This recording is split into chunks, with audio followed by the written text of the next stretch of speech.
Selamat berjumpa kembali guys. Pada kesempatan ini kami akan tunjukkan budidaya azolla yang sekarang sedang viral ya. Ini kita menggunakan berbagai media tanam. Di antaranya adalah bioflok ya. Air kolam bioflok ini yang isinya adalah dari ikan yang ada di dalamnya. Ini ada kolam saya guys. Kemudian ini adalah tanaman azolla jenis micropella ya. Jadi tanaman ini hanya butuh waktu 3 hari untuk memecah dirinya menjadi 2 kali lipat ya. Ini membelah diri mungkin dengan spora ya, jenis tanaman paku, tapi ini kandungan proteinnya di antara 30-40% sehingga tinggi sekali, sebagai solusi pakan gratis untuk pakan ikan dan ternak. Ini kita coba lihat lebih dekat.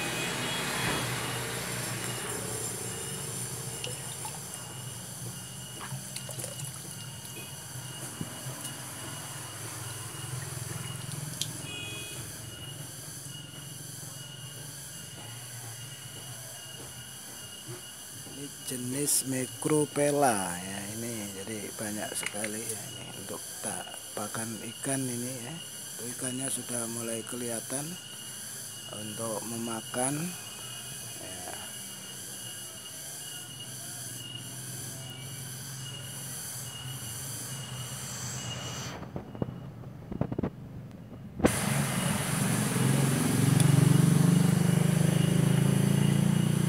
Kita akan ambil lagi coba untuk ikan nila yang sudah kami pelihara ya.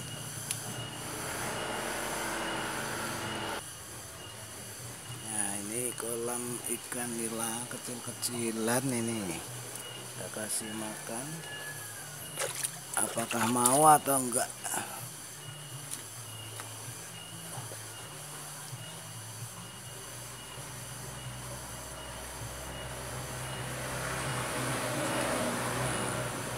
Lahap sekali ini, mulai dimakan ini ya.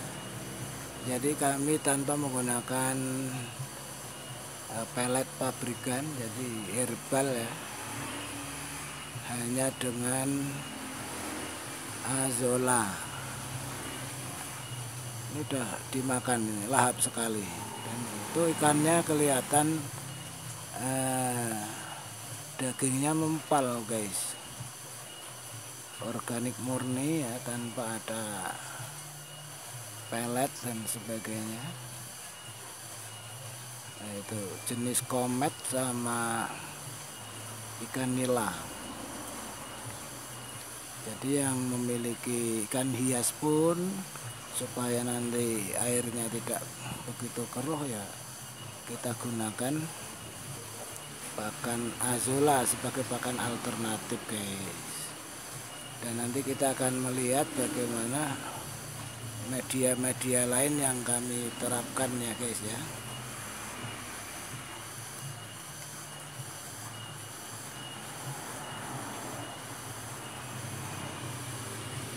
Ini udah dimakan itu, gak takut ya.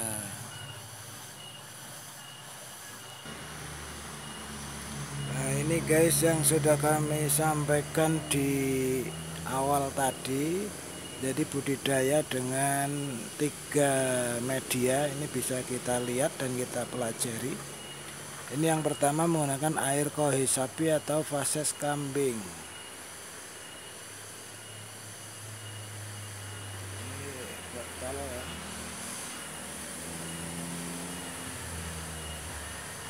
Dan hasilnya seperti ini, sangat hijau sekali. Kemudian yang kedua menggunakan air kolam bioflok ya.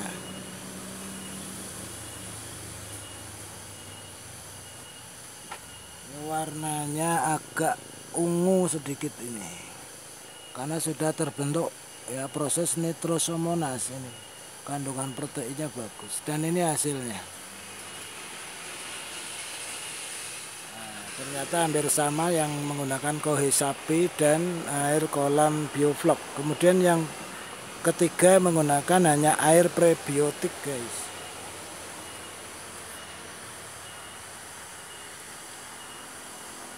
Warnanya agak jernih dan ini hasilnya kurang bagus.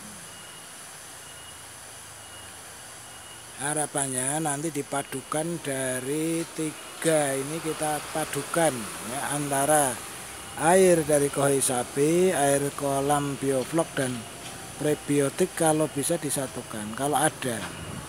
Kalau tidak ada salah satu menggunakan air kohe sapi, caranya dengan dimasukkan ke dalam karung ya.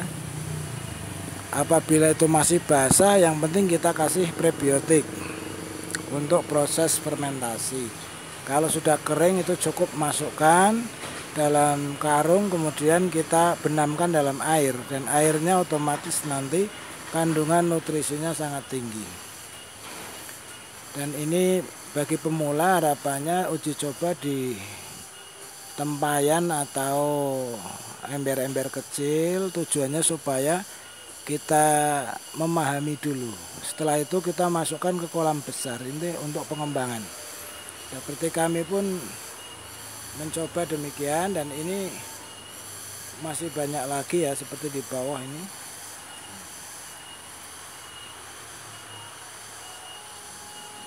Kemudian kita lihat di kolam besar itu kami sudah uji cobakan dari tiga prebiotik ini, kita satukan di dalam air yang besar. Apabila hanya menggunakan bioflok seperti yang di depan tadi, hanya bioflok ikan lele misalkan, ini sudah cukup. Perkembangannya cukup bagus guys. Kita lihat yang sekarang yang di kolam besar.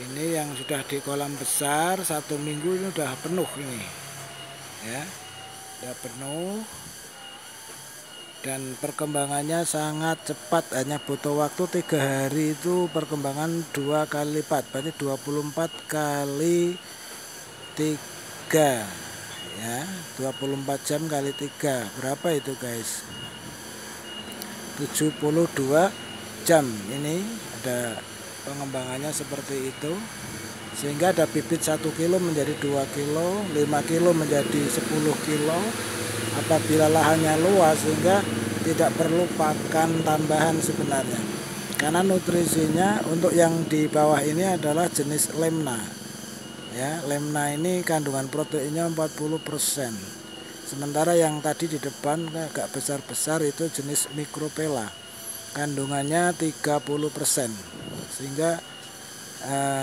seimbang atau setara dengan pelet yang bernutrisi ataupun setara dengan udang ya. Ini bisa untuk solusi bagi peternak ikan. Ini sudah kami kembangkan guys, jenis lemna dan micropela. Sebenarnya ada 3 jenis, yang satu lagi wolvela kami tidak punya, itu agak lebih lembut lagi karena untuk pembibitan. Ini untuk pembesaran bagus sekali. Nah, dan kemudian untuk kolam besar yang hanya prebiotik kami perlihatkan juga, hasilnya kurang memuaskan,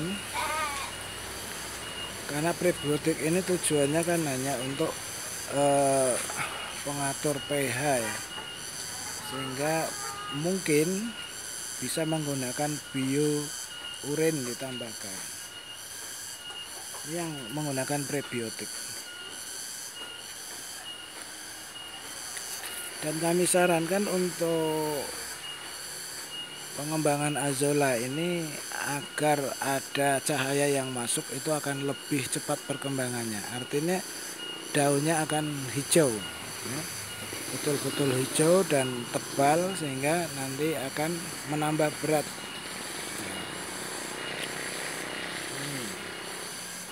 Udah banyak guys, dan boleh diuji coba sendiri di rumah.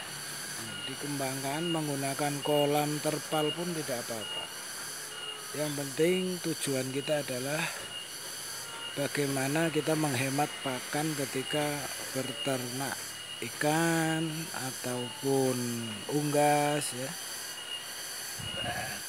Seperti saya pun ada 1-2 unggas yang kami kasih pakan azolla, itu lihat di atas saya. Nah, untuk uji coba dan mudah-mudahan dikembangkan oleh teman-teman semua. Terima kasih atas perhatiannya. Sampai jumpa, semoga kita berhasil. Salam sukses. Jangan lupa like dan subscribe. Terima kasih.